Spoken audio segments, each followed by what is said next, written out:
안녕하세요. 소아청소년과 전문의 하정훈입니다. 독감 접종 후에 목욕하지 말라 이런 이야기가 아직도 인터넷에 많습니다. 심지어 언론에 나오는 자칭 전문가라는 사람조차도 독감 접종 후에 목욕하면 큰일 날 것처럼 이야기하곤 합니다. 이번에는 접종 후에 목욕하는 것에 대해서 말씀드리겠습니다.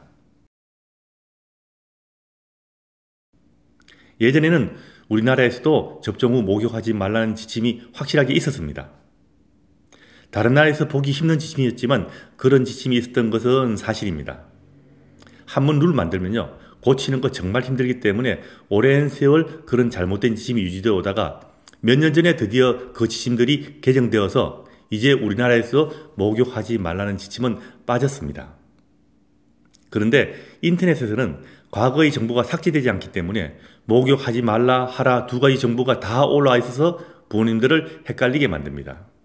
심지어는 육아책에서조차도 개정하지 않는 책이나 예전 것을 보게 되면 목욕하지 말라는 말이 나옵니다.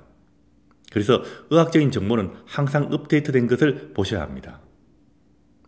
결론부터 말씀드리면 2018년 가장 최근에 개정된 대한소아과회의 접종 지침에도 목욕하지 말라는 말 대신에 목욕해도 상관없다고 명시되어 있습니다.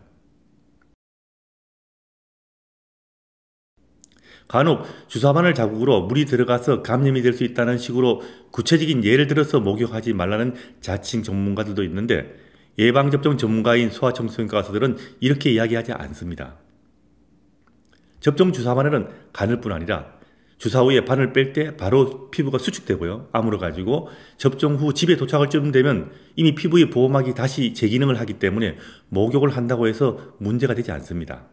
정말 주사 자국으로 물 들어가는 것이 문제가 된다면 당뇨병 환자가 혈당 검사할 때 손가락 찌르는 검사를 합니다. 이 경우에도 손 씻지 말라고 해야 할 것입니다. 그런데 혈당 검사 후에 하루 정도 손 씻지 말라고 권고하는 의사는 저는 본 적이 없습니다. 지혈밴드 붙인 채로 목욕해도 되나요? 하고 문의하시는 분도 있는데 지혈밴드는 주사 자국을 보호하기 위한 것이 아니고 접종 후에 피나는 것을 빨리 먹게 해주는 역할을 하는 것이기 때문에 접종 후 수분 지나서 피나지 않으면 접종 밴드 떼주시면 됩니다. 그리고 그거 떼고 목욕하셔도 됩니다. 그럼 접종 후에 목욕을 꼭 해야 하나요? 이건 또 다른 문제죠.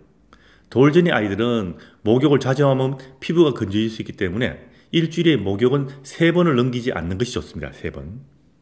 접종한 날 아침에 목욕을 하고 갔다면 그날은 특별한 이유가 없다면 목욕할 필요가 없죠.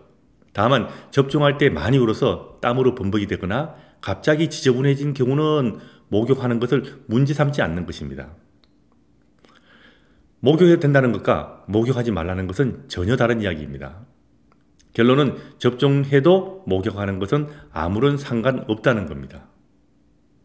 예방접종은 예방접종의 전문가인 소아청소년과 의사와 상의해서 접종하시는 것이 제일 좋습니다. 가까운 동네 소아청소년과 의원에서는 아이에게 필요한 모든 접종을 마칠 수 있습니다.